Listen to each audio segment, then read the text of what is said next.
అమ్మ TV channel చూస్తున్న ప్రేక్షకులందరికీ నమస్కారం. నేను మీ టీఏ పాండు. ఈ రోజు అనకాపల్లి లోక్సభ ఎంపీ అభ్యర్థి అయినటువంటి సీఎం రమేష్ గారి పరిచయ కార్యక్రమాన్ని అయితే మీ ముందు తీసుకురావడం జరిగింది. చోడవరం నియోజకవర్గంలో ఉన్నటువంటి రావుకమతం మండలం రావుకమతంలో ఉన్న తిరుమల ఫంక్షన్ హాల్లో ఈ రోజు ఈ పరిచయ కార్యక్రమం అయితే ఏర్పాటు చేయడం జరిగింది. రావికమతం మండలం తెలుగుదేశం పార్టీ అధ్యక్షులు రాజాని కొండనాయుడు గారు, బుచ్చిపేట మండలం తెలుగుదేశం పార్టీ అధ్యక్షులు పెదపూడి కోటేశ్వరరావు గారి ఆధ్వర్యంలో ఈ కార్యక్రమం చాలా ఘనంగా నిర్వహించడం జరిగింది.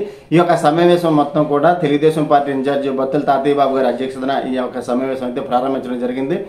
తెలుగుదేశం, జనసేన, బీజేపీ ఈ మూడు పార్టీలకు సంబంధించినటువంటి నాయకులు, కార్యకర్తలు, అభిమానులు అందరూ తరలి వచ్చి ఈ కార్యక్రమం అయితే విజయవంతం చేయడం జరిగింది. మరి వచ్చినటువంటి అతిథులందరికీ కూడా మరి భోజనవసతి కూడా ఏర్పాటు చేయడం జరిగింది. మరి ముఖ్య అతిథి ఇచ్చేసినటువంటి సీఎం రమేష్ గారు, కేఎస్ఎన్ఎస్ రాజు గారు, అలాగే పివిఎస్ఎన్ రాజు గారితో పాటు రావుకమతం సర్పంచ్ అయినటువంటి స్థానిక సర్పంచ్ గేంజీ మోదిరెడ్డి గారు కూడా ఈ కార్యక్రమానికి చేయడం జరిగింది. వీరితో పాటుగా రాజకీయ ప్రముఖులందరూ కూడా తరలి రావడం జరిగింది. మరి ఆ కార్యక్రమం ఏ విధంగా జరిగింది ఏంటంది ఇప్పుడు మనం స్టెప్ బై స్టెప్ చూద్దాం. ముందుగా మనం చూసుకున్నట్లయితే సీఎం రమేష్ గారి పరిచయ కార్యక్రమం దగ్గర స్టేజ్ అయితే మన స్క్రీన్ పైన అయితే చూసుకోవచ్చు. ఈరోజు అనకాపల్లి లోక్సభ ఎంపీ అభ్యర్థిగా మరి ఇక్కడ ఆయన పోటీ చేయడం జరుగుతుంది. ఈరోజు అతను పరిచయ కార్యక్రమం అయితే ఏర్పాటు చేయడం జరిగింది. మరి ఈరోజు ఈ కార్యక్రమం అంతా ఘనంగా జరిగిందంటే బుచ్చిపేట మండల పార్టీ అధ్యక్షులు గోకవాడ కోటేశ్వరరావు గారు, అలాగే రావుకమతం మండలం పార్టీ అధ్యక్షులైనటువంటి రాజాని కొండనాయుడు గారి ఆధ్వర్యంలో ఈ కార్యక్రమం జరిగింది. మరి వచ్చినటువంటి అందరికీ కూడా భోజన వసతి కూడా ఇక్కడ ఏర్పాటు చేయడం జరిగింది. మరి చాలా అది కూడా మనం స్క్రీన్ పైన చూసుకోవచ్చు. వారి వంటలన్నీ కూడా దగ్గరుండి కూడా తయారు చేయించారని చెప్పాలి. ఈరోజు ఎంతో ప్రతిష్టాత్మకంగా తీసుకొని సీఎం రమేష్ గారు ఇక్కడ లోక్సభ అభ్యర్థిగా పోటీ చేస్తున్న తరుణంలో మరి మూడు పార్టీలు తెలుగుదేశం, జనసేన, బీజేపీ మూడు పార్టీలకు సంబంధించినటువంటి కార్యకర్తలు, నాయకులు, మండల పార్టీ అధ్యక్షులు, సర్పంచులు, ఎంపీటీసీలు, సీనియర్ మోస్ట్ నాయకులు అందరూ కూడా తరలివచ్చి ఈరోజు ఈ కార్యక్రమంలో పాల్గొనడం జరిగింది. మరి ఈ కార్యక్రమం అంతా కూడా బత్తుల తాతయ్య బాబు గారు తెలుగుదేశం పార్టీ ఇన్ఛార్జు ఆయన అధ్యక్షతన ఈ సమావేశం అయితే మాత్రం జరిగింది. అలాగే మరి స్థానిక ఎంపీటీసీలు అందరినీ కూడా మనం స్క్రీన్ పైన అయితే చూసుకోవచ్చు. ఈరోజు ఇలాంటి ప్రముఖులందరూ కూడా తరలివచ్చి ఈ కార్యక్రమం అయితే విజయవంతం చేయడం జరిగింది. మరి ఆ ప్రాంగణంలో మనం చూసుకున్నట్లయితే ఉన్నటువంటి నాయకులందరినీ మనం స్క్రీన్ పైన చూసుకోవచ్చు. అలాగే స్థానిక సర్పంచ్ అయినటువంటి గెంజి మోదిరెడ్డి గారిని కూడా మనం విజువల్స్లో చూసుకోవచ్చు. మరి కార్యకర్తలు, మూడు పార్టీలకు సంబంధించినటువంటి నాయకులు, ప్రముఖులు, మండల పార్టీ అధ్యక్షులు, సీనియర్ మోస్ట్ నాయకులు అందరూ కూడా తరలివచ్చి ఈరోజు ఈ యొక్క పరిచయ కార్యక్రమం అయితే విజయవంతం చేయడం జరిగింది. మరి అదేవిధంగా మరి ఈరోజు ఈ కార్యక్రమం ఏ విధంగా జరిగింది అనేది మనం చూపిస్తున్నాము. మరి ఆల్రెడీ కేఎస్ఎన్ రాజు గారు ఏం మాట్లాడారు, సీఎం రమేష్ గారు ఏం మాట్లాడారు, పివిఎస్ఎన్ రాజు గారు ఏం మాట్లాడారు అనేది కూడా మీకు వీడియో లింకు డిస్క్రిప్షన్లో ఇస్తాను. మరి ఫుల్ వీడియో కావడంతో, పెద్దది కావడంతో మరి అది ఒక్కొక్క స్టెప్గా 3 పార్ట్లు రిలీజ్ చేయడం జరిగింది. ఇది 4వ పార్టు. మొత్తం జన కోలాహలం, అభిమానులు, కార్యకర్తల కోలాహలం అంతా కూడా మనం ఈ వీడియోలో చూసుకోవచ్చు. మరి ఆ కార్యక్రమం ఏ విధంగా జరిగింది అనేది కూడా ఇప్పుడు మనం స్టెప్ బై స్టెప్ అంతా చూద్దాం.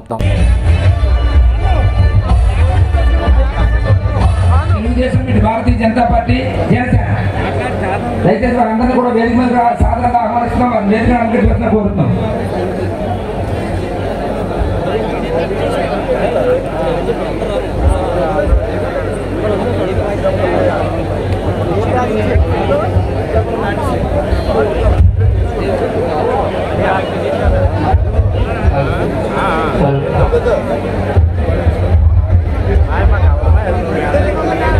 చోడవరం అసెంబ్లీకి సంబంధించినటువంటి 4 మండలాల అధ్యక్షులు వేదిక మీద రావాల్సిందిగా కోరుతున్నాం. ఒక్కొక్కరుగా ముందు మాట్లాడించడం జరుగుతుంది.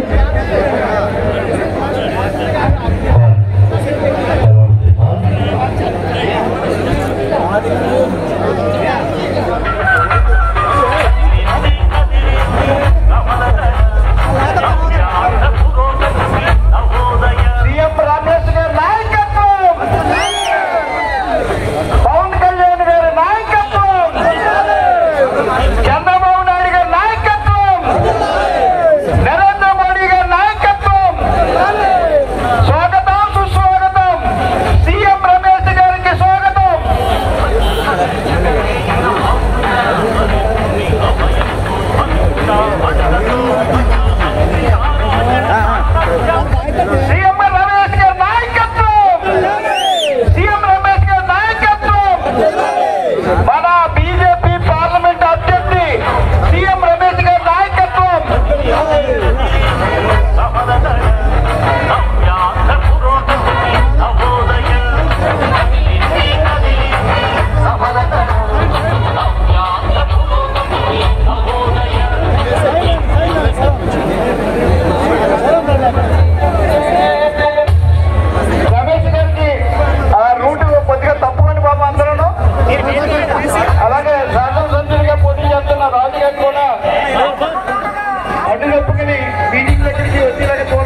కాబట్టి మీరందరూ కూడా విజయవంతం చేయవలసిందిగా కోరుతున్నాం.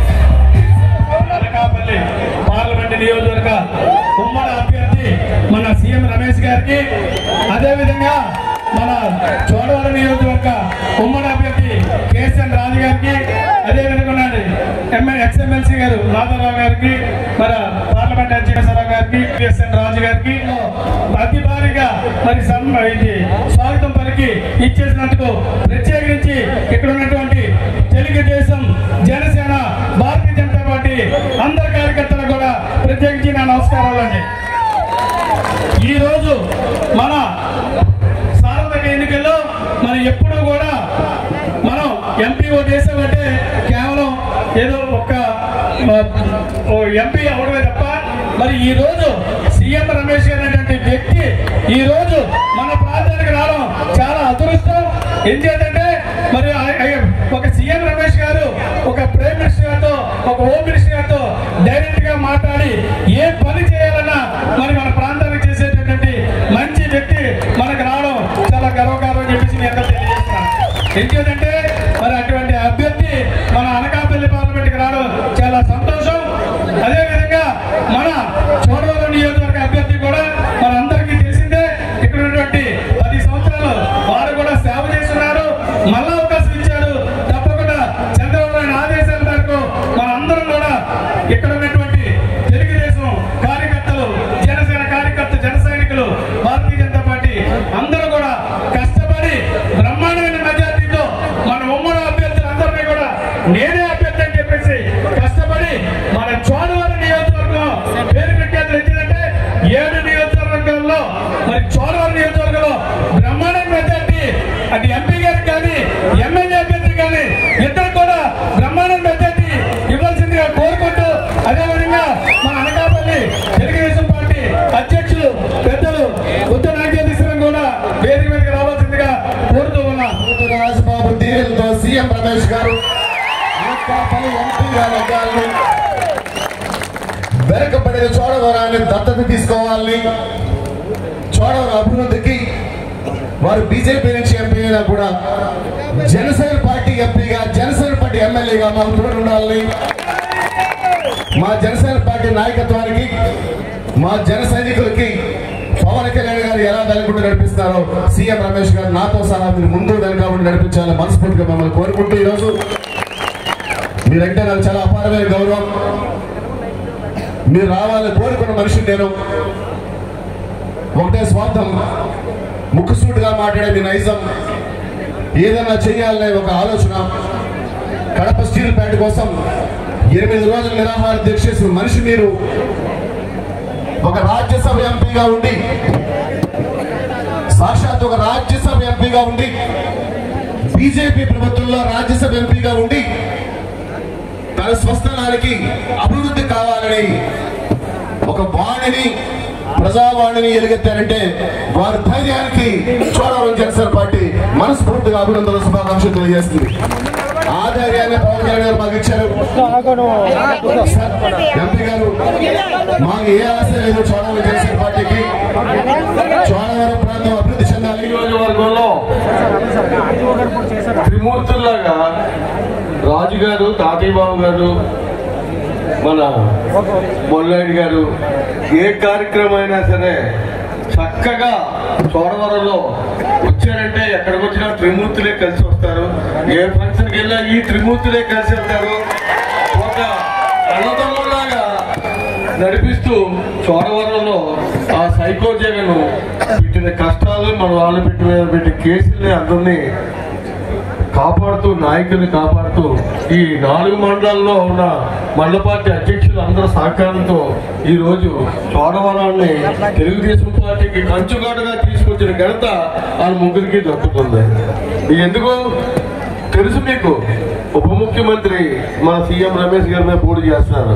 పరిస్థితి ఏంటంటే సీఎం రమేష్ గారు 12 సంవత్సరాల నుంచి రాజ్యసభ అంటే పెద్దల సభలో ఆయన సభ్యులు. ఆయన్ని మోడీ గారు, చంద్రబాబు నాయుడు గారు, పవన్ కళ్యాణ్ గారు మాట్లాడుకుని అనకాపల్లిలో ఎంపీ అభ్యర్థిగా పోటీ చేస్తున్న పెద్దలు గౌరవనీయులు సీఎం రమేష్ గారిని కార్యక్రమంలో భాగంగా వేదిక మీద ఉన్నటువంటి జనసేన పార్టీ ఇన్ఛార్జ్ సోదరులు పివిఎస్ రాజు గారికి, అదేవిధంగా మాజీ ఎమ్మెల్సీ గారు మాధవ్ గారికి, చంద్రబాబు నాయుడు గారి ఆశయాలు తెలుగుదేశం పార్టీ క్రమశిక్షణకి మారుపేరుగా మనం పనిచేస్తాం. అదేవిధంగా నేను మనందరినీ కోరేది, చంద్రబాబు ఈ రోడ్డు మన ఓట్లేదే కాదు, ఈ ప్రాంగణంలో ఉన్న మనందరూ ఈరోజు చోడవరంలో ఈ పరిచయ కార్యక్రమానికి సభాధ్యక్షులు భక్తుల తాతయ్య బాబు గారికి, అలాగే కూటమి అభ్యర్థి పాత మిత్రులు కేఎస్ఎన్ రాజు గారు, నాకు ఆయన ఇప్పుడు కాదు మొదటిసారి ఎమ్మెల్యే అయినప్పటి నుంచి కూడా బాగా పరిచయం. ఎందుకంటే అసెంబ్లీలో అప్పుడు నేను బాబు గారిని కలిసేందుకు పోయినప్పుడు కూడా రాజు గారిని రెగ్యులర్గా కలిసేవాళ్ళు. ఆయనకు గుర్తుందో లేదో, నేను రాజ్యసభకి నామినేషన్ వేసినప్పుడు ఒక 10 మంది ఎమ్మెల్యేలు సంతకాలు పెట్టాలి. దాంట్లో రాజు గారు సంతకం పెడితే నేను రాజ్యసభ అయ్యాను. కాబట్టి ఆయనకు నాకు అంత సంబంధం ఉంది.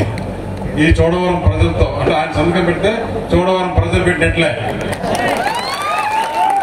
అలాగే భారతీయ జనతా పార్టీ ఇవన్నీ కాకుండా మళ్ళా ఇంకొక ఆ రెడ్డి వస్తాడు, విజయసాయి రెడ్డి. ఆయన పోయిన తర్వాత ఇంకొక ఆయన వస్తాడు, సుబ్బారెడ్డి. ఈయన పోయిన తర్వాత అక్కడ ఏదైనా పర్మిషన్ కావాలంటే మళ్ళా సజ్జల రామకృష్ణారెడ్డి. ఇదేనా మన బతుకులు? ఏమి ఇంకా ఇక్కడ యువత గురించి ఆలోచన చేసుకోవాల్సిన అవసరం లేదా? ఇక్కడ చెరుకు పండించే ప్రాంతం ఎక్కువ. చెరుకు పండించడానికి చెరుకు కొనేవాళ్ళు ఎవరు లేరు. ఒక కాన్స్టిట్యున్సీకి ఒక ఇథనాల్ ప్లాంట్ పెడితే కావాల్సినంత చెరుకు తీసుకోవచ్చు, దానికి మద్దతు ధర కూడా ఇవ్వచ్చు, దానికి డిమాండ్ ఉంది. ఆ మాత్రం జ్ఞానము, ఇంత జ్ఞానం, ఆలోచన అంటే ప్రజల గురించి పట్టించుకునే నాదుడే ఈ ప్రభుత్వంలో లేదు. అందుకే భారత ప్రధాని నరేంద్ర మోడీ గారు, అమిత్ షా గారు విశాఖపట్నం కొద్దిగా డెవలప్ అయింది. మాకు వచ్చిన సర్వే ప్రకారం, మాకు వచ్చిన రిపోర్ట్స్ ప్రకారం అనకాపల్లి ప్రాంతం వెనుకబడి ఉంది. నువ్వు అక్కడికి పోయి ఎంపీ అయితే అక్కడి నుంచి మనం పేద ప్రజలకు డెవలప్మెంట్ ఏంటో చూపిస్తామని చెప్తే నేను ఇక్కడికి రావడం జరిగింది. లేదంటే నేను ఒకటే ఆలోచించండి, 12 సంవత్సరాలుగా రాజ్యసభ అంటే ఎగువ సభ.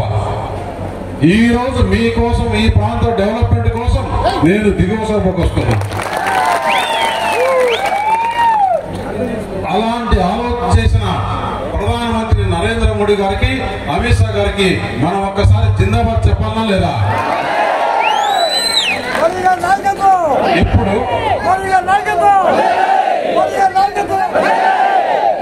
Thank you. ఇంకా ఇక్కడ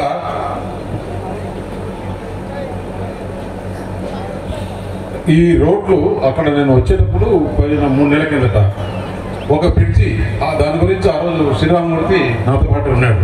ఏంటా ఈ బ్రిడ్జి అంటే, సార్ ఇది 4 సంవత్సరాలు అయిపోయింది, ఈ బ్రిడ్జి ఏమి కాకుండా ఇలా ఉంది అంటే, ఎట్లా శ్రీరామమూర్తి మీరు ఎట్లా ఉన్నారు, మొత్తం రోజంతా ధర్నా చేసి రోడ్ అంతా బ్లాక్ చేయించేదంటే, చాలాసార్లు చేశాం సార్, ఈ ప్రభుత్వానికి ఏమాత్రం పట్టింపు లేదు. దాంట్లో ఏంటని నేను కనుక్కున్నా, ఆడ చేస్తే ఈ అధర్మ స్త్రీకి ఆదాయం రాదంట. అది కారణం అంట. ఇంత మరీ పేదల రక్తం పీల్చుకుని రావుతున్నారంటే మనకు అర్థం కావట్లా. ఇప్పుడు తెలంగాణలో మనం చూసాం కదా, గవర్నమెంట్ బీఆర్ఎస్ గవర్నమెంట్ పోయిన తర్వాత ఇప్పుడు దాదాపు 100 రోజులైందా పార్టీ క్లోజా? ఆ పార్టీ క్లోజ్ అవుతుంది కదా. అంతకన్నా ఘోరంగా వైఎస్ఆర్సీపీ పార్టీ రేపు జూన్ 4వ తారీఖున వాళ్ళన్నా 100 రోజులు ఆగారు, వాళ్ళు వెళ్ళిపోతున్నారు. ఇక్కడ అట్లా కాదు, ముఖ్యమంత్రిని పట్టుకొని నీ వల్ల నువ్వు చేసిన దుర్మార్గం, నువ్వు చేసిన అవినీతి, నువ్వు చేసిన హత్య రాజకీయాలు, ఇంట్లో చిన్నాలను చంపి పక్కన ముద్దాయిని పెట్టుకొని ఆ దేవుడు మనకు చూస్తున్నాడని చెప్తే నువ్వు ఎలక్షన్ల కోసం దేవుణ్ణి కూడా వాడుకుంటున్నావు, తప్పుదో పట్టిస్తున్నావు అని చెప్పేసి తెలియజేస్తున్నా. ఎందుకంటే ఇంతకుముందు పాత రోజుల్లో చిత్రగుప్తుడు ఎవరో తప్పులు చేసి రాసుకుంటే ఎప్పుడో పుస్తకాలని తీసి శిక్ష చేసేవాళ్ళు పైకి పోయినాక. ఇప్పుడు అట్లా కాదు, ఇప్పుడు కంప్యూటర్కి వచ్చినాక వాళ్ళు కూడా కంప్యూటర్లు పెట్టుకున్నారు, ఈ సెల్ ఫోన్లు పెట్టుకున్నారు. వెంటనే మొత్తం ఫోటో తీయడం, ఫోటోలు తీసి నువ్వు ఈ తప్పులు చేస్తావని వెంటనే దేవుడు శిక్ష ఇస్తాడు. రేపు జూన్ 4వ తారీఖున మీరందరూ బటన్ నొక్కితే ఆయనకు ఏమవుతుంది? కాబట్టి ఏమాత్రం ఆలోచన చేయలేదు. ఆ రోజే వీళ్ళందరూ తిరగబడి ఇదే రెడ్లు ఆయన్ను ఏమి చేస్తారో మీరే చూడండి అని చెప్పేసి తెలియజేస్తున్నా. అభివృద్ధిలో ఇక్కడ ఈ ప్రాంతంలో ఈ 7 నియోజకవర్గాల్లో కూడా చూసా. 7 నియోజకవర్గాల కన్నా లో చూడడం ఎక్కువ వెనుకబడి ఉంది. నేను నా దగ్గర ఉన్న రిపోర్ట్లో కానీ దీంట్లో కానీ మొత్తం ఇప్పుడు చూస్తే ఫిజికల్ గా కూడా చూస్తే చూడవరం వెనుకబడింది. ఆ చూడవరం ఏ విధంగా డెవలప్ చేసుకునేదానికి మనకు ఈరోజు భారత ప్రధానమంత్రి నరేంద్ర మోడీ గారు 3వసారి ముచ్చటగా 400 పైకి ఎంపీలతో ప్రధానమంత్రి అవుతాడు. చంద్రబాబు నాయుడు గారు ముఖ్యమంత్రి అవుతాడు. పవన్ కళ్యాణ్ గారు, పవన్ స్టార్ గారు, వారి గురించి కూడా మీకు చెప్పాలా. ఎందుకంటే వారి కుటుంబం నాకు అత్యంత సన్నిహితం. చిరంజీవి గారికి ఎవరు గుర్తించారు? ఆయనకు పద్మ విభూషణ్ ఇచ్చింది ఎవరు? అలాగే రామ్ చరణ్ అక్కడి నుంచి ఆస్కార్ అవార్డు వచ్చి ఫస్ట్ ఢిల్లీకి వస్తే అదే రోజు మన ముఖ్యమంత్రి జగన్మోహన్ రెడ్డి కూడా ఢిల్లీకి వచ్చినాడు. మీరు టీవీలో చూసుకోండి. జగన్మోహన్ రెడ్డి అమిత్ షా ఆఫీస్కి వెళ్ళి కలిశాడు. నేను రామ్ చరణ్ ని చిరంజీవిని కలిసేదానికి అమిత్ షాని తీసుకొని చిరంజీవి ఏ హోటల్లో ఉన్నాడో ఆ హోటల్కి అమిత్ షాని తీసుకుపోయినా. ఆ రోజు టీవీలో అంతా వచ్చింది. అమిత్ షా అపాయింట్మెంట్ కోసం వేచి చూస్తున్న జగన్మోహన్ రెడ్డి అమిత్ షా ఏమో హోటల్కి వెళ్ళి చిరంజీవిని రామ్ చరణ్ ని సత్కరించారు. ఆయనకు అమెరికా నుంచి ఆ రోజు ఆస్కార్ అవార్డు తీసుకుని వస్తే ఏ రోజు చిరంజీవి గారు ఢిల్లీకి వచ్చినా మా ఇంట్లోనే ఉంటాడు, మా ఇంట్లోనే పనిచేస్తాడు. అంత సన్నిహితం ఉంది నాకు. అందుకనే పవన్ కళ్యాణ్ గారు కానీ, చంద్రబాబు నాయుడు గారు కానీ, ఇటు భారతీయ జనతా పార్టీలో ఉండే నాయకులు కానీ, ఈ దేశంలో ఉండే ఏ ఆఫీసర్లైనా కానీ, ఇండస్ట్రీస్ కానీ అందరూ కూడా నాకు పరిచయం ఉండే వ్యక్తులు. నాకు ఈ అనకాపల్లి పార్లమెంటుకు ముఖ్యంగా చూడవరకు డెవలప్మెంట్ చేసే అవకాశం మీరు కల్పించాలని చెప్పేసి వేడుకుంటున్నా. అలాగే ఈరోజు ఏదైతే గుర్తుల గురించి చెప్పారు, మొదటి ఓటు కమలం.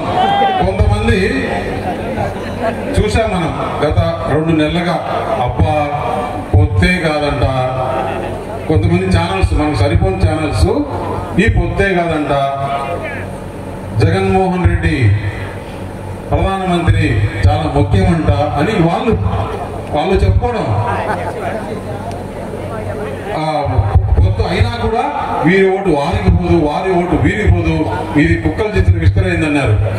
అయ్యా బాబు, ఈరోజు పాయకరావుపేటలో ఉదయం ఏ విధంగా జరిగింది, మధ్యాహ్నం నర్సన్నపేటలో ఏ విధంగా జరిగింది, ఇప్పుడు చోడవరంలో ఇంత రాత్రి కూడా ఒక్కరు కూడా కదలకుండా ఏ విధంగా ఈ కూటమి సభలు జరుగుతున్నాయి, ఏ విధంగా ఓట్ ట్రాన్స్ఫర్ అవుతుందో ఒక్కసారి వచ్చి చూడండి. వాళ్ళు అనుకున్నారు ఏది మనం ఏం చెప్తే వాళ్ళకందరికీ ఎవరు పోటీకి మేము పోటీకి నిలబడము అంటే, అయ్యా మీరు పోటీ నిలబడండి, వాళ్ళ పొత్తు ఉండదు, ప్రధానమంత్రి మనకు చెప్పినట్లేని ఇదే ముఖ్యమంత్రి అందరికీ చెప్పుకున్నాడు. ఈ రోజు ఎవరైతే తప్పు పనులు చేసిన ఆఫీసర్లు అందరూ చాలా మంది 5 మంది ఎస్పీలు 3 కలెక్టర్లు ఎలక్షన్ కమిషన్ కొట్టి అడపడేసింది. ఇలా చాలా మంది ఆఫీసర్లు ఉన్నారు.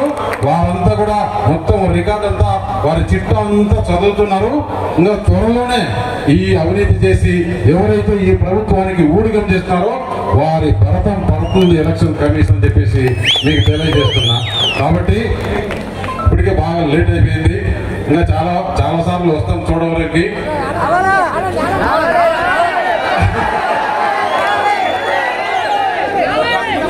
ఆయన ముఖ్యమంత్రి మనం చూస్తున్నాం.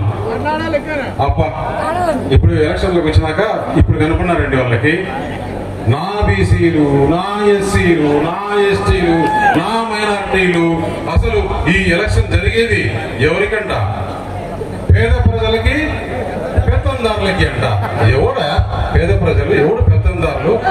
ఈ భారతదేశంలో అత్యంత సంపన్నుడు జగన్మోహన్ రెడ్డి. ఎక్కడ ఆయనకు బెంగళూరులో ప్యాలెస్ ఉందా లేదా? అందరూ చూశారు కదా. హైదరాబాద్ లో ప్యాలెస్ ఉందా లేదా? తాడేపల్లిలో ప్యాలెస్ ఉందా లేదా? పులివెందుల్లో ప్యాలెస్ ఉందా లేదా? ఇడుకలపాయలో ప్యాలెస్ ఉందా లేదా? ఇప్పుడు వారి ఎక్కడైతే వాళ్ళ కూతురు చదువుతున్నారు లండన్ లో, అక్కడ ఒక ప్యాలెస్ ఉందా లేదా? ఇంత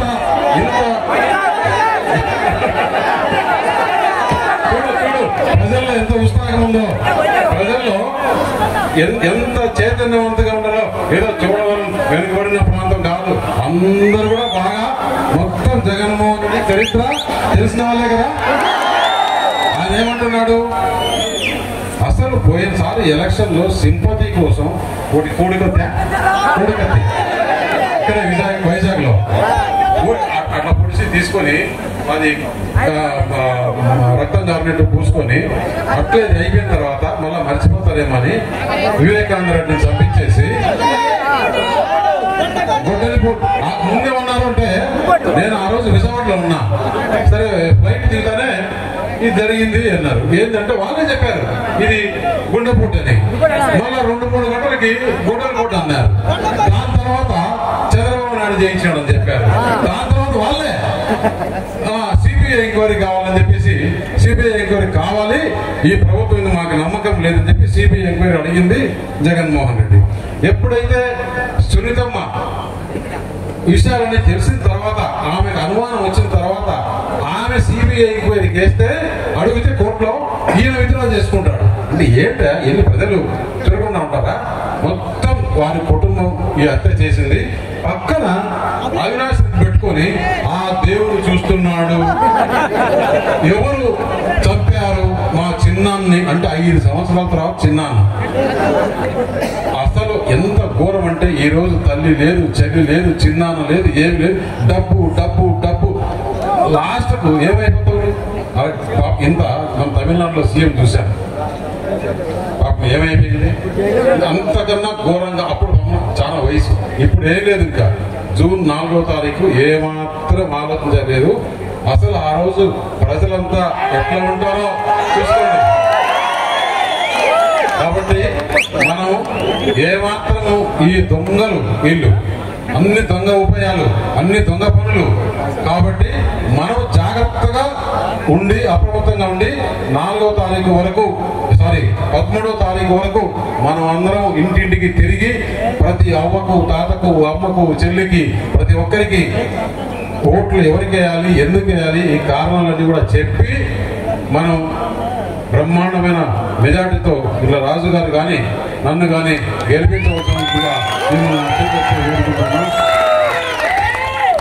భారత్ మాతాకి థ్యాంక్ యూ, ధన్యవాదాలు.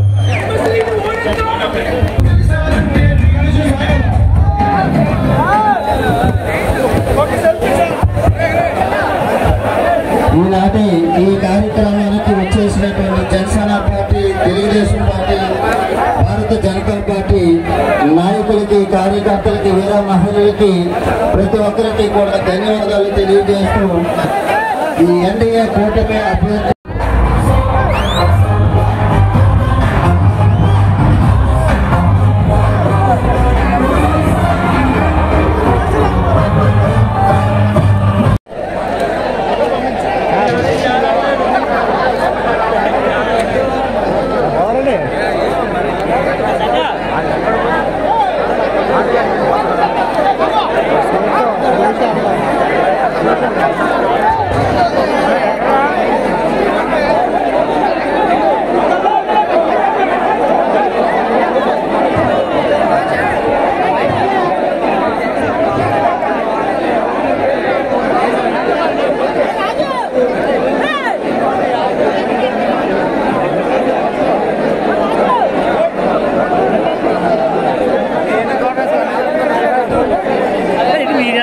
సింపుల్గా అయిపోదా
ప్రశాంతంగా తింటారు కదా, తీయాల్సిన లేదు అటు దోస్తుంది.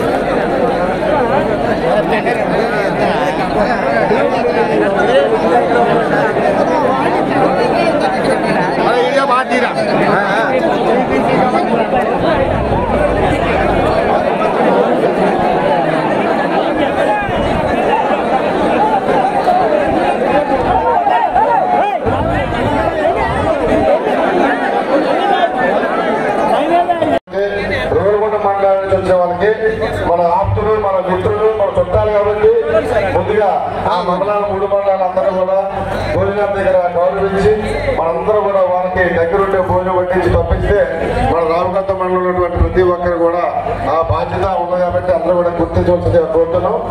ఈ కార్యక్రమం ప్రతి ఆఖరి మనిషి దినేతో కూడా కేసీఆర్ గారు ఉంటారు కాబట్టి అందరూ కూడా సహకరించి ఈ కార్యక్రమం విజయవంతంలో ప్రతి ఒక్కరు కూడా మరి వచ్చినటువంటి ఈ విజయాన్ని సహకరించిన ప్రతి ఒక్కరు కూడా పేరు పేరున ధన్యవాదాలు తెలియజేసుకుంటూ సెలవు తీసుకుంటున్నాం. జై హింద్, జై తెలుగుదేశం, జై బీజేపీ, జై జనసేన. అందరూ కూడా చాలా చక్కని సహకారాన్ని అందించి ఎంపీ అభ్యర్థి పరిచయ కార్యక్రమం వీడియో రావికమతం, గోలుకుంట ఈ 4 మండలాల నుంచి అశేషంగా తరలి వచ్చినటువంటి నాయకులందరికీ, వీర మహిళలు, తెలుగు మహిళలు, తెలుగు యువత, యువ మోర్చా అన్ని పార్టీల తాలూకా ధన్యవాదాలు తెలియజేసుకున్నాం.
చూశారు కదండి, మరి రావుగా మొత్తం తిరుమల పన్హాలలో జరిగినటువంటి కార్యక్రమం. మరి వీడియోస్ లైక్ చేయండి, షేర్ చేయండి, కామెంట్ చేయండి. అందరికీ నమస్కారం.